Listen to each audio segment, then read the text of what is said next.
Hello, everyone. It's Coralie, better known as Chef Rev K. Nesbitt. All right, it's Wednesday night.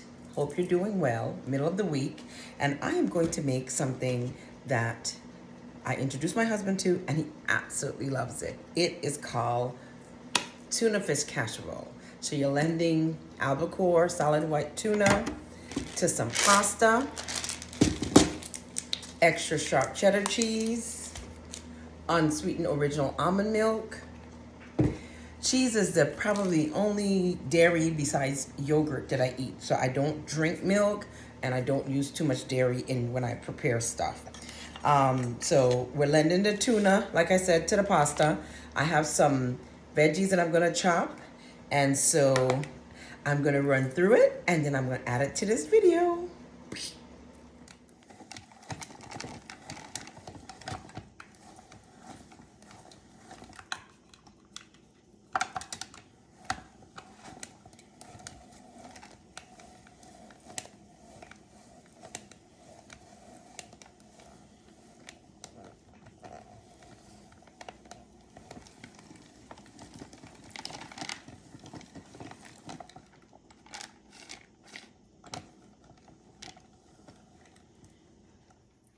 Hello everyone, this is Coralie, better known as Chef Rev K. Nesbitt.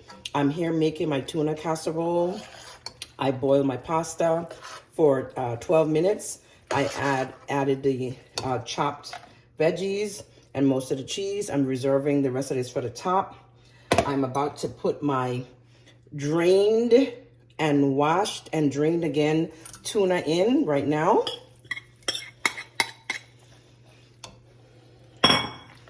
I am going to add, again, I don't measure. If you've been with Chef Rev Nesbitt, looking at my videos, you'll see I don't measure. I just eyeball stuff. So I'm going to say I put a cup of mayo. So 2 half a cups equals 1 cup of with those tablespoons. I'm going to add some pepper. Sorry. Okay. And then I'm going to add some Mediterranean salt. So again, eyeballing it, I'd say that was about 1.5 teaspoons. And looking at it, it's ready for the unsweetened almond milk. Again, the only dairy is the cheese.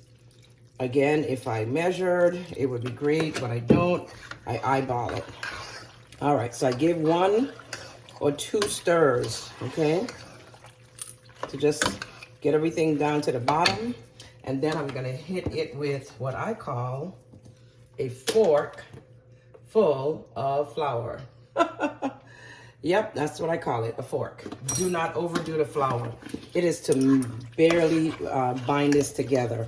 So there you have your pasta, your tuna, your cheeses, your onions, bell pepper, celery, and that's it. And I put a little black pepper and salt, don't overdo it, and mayo. And this is how we want it to look when it's about to go in the dish. Not too wet, not too dry. Okay? And again, it's like a mac and cheese, but not. Let me turn the fire back up. I'm sorry, I turned the fire down. Once the pasta was finished boiling, I turned the fire down. So, you know, the cheese is gonna melt. You don't want it to be too cheesy, you know. Let's go ahead and get our dish ready. I use grapeseed spray, straight grapeseed extract, nothing else extra in this. I'm not a fan of cooking sprays that have anything extra in it, as in additives, butane, and all that oil stuff. So here we go. I'm gonna put it in.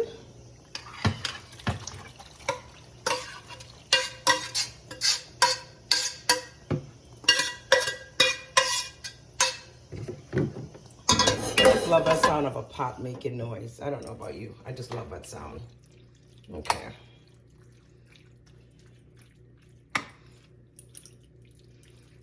So this is another 1-pot dish. I'm going to serve it with some steamed broccoli. And we will have, you know, dinner. So what's next? Cheese.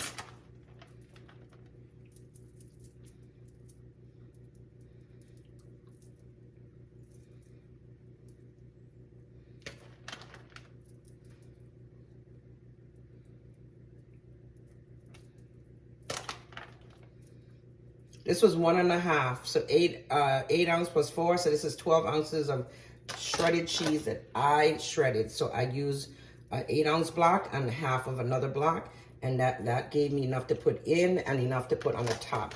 And we don't waste cheese around here, so I'm getting all of it out. Now, as a chef, I'll say I'm a professional. So I will do this in the same thing that the cheese is in because I don't like extra dishes. So hopefully you're following this whole video. You finding it interesting. But yeah, I top with egg and breadcrumbs. As a matter of fact, so it's not so eggy, quick tip, a little dash of water.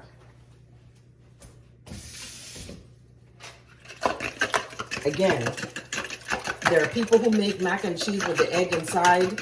I have never put egg in my mac and cheese. The egg goes on the top. The egg binds the cheese together. I drizzle it over the top and it works every time. Again, you'll see the finished product. You be the judge. Eggs in or eggs on top.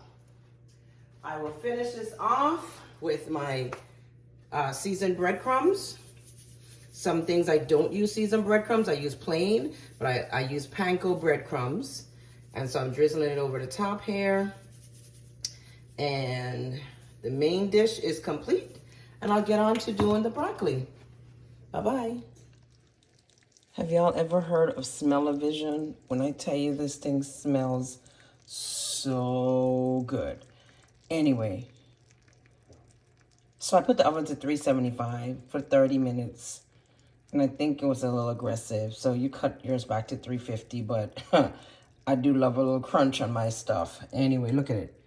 Ooh, still bubbling again. Not too much milk, not too much almond milk, and it's all done. Tuna casserole. About to do some steamed broccoli. Bye-bye.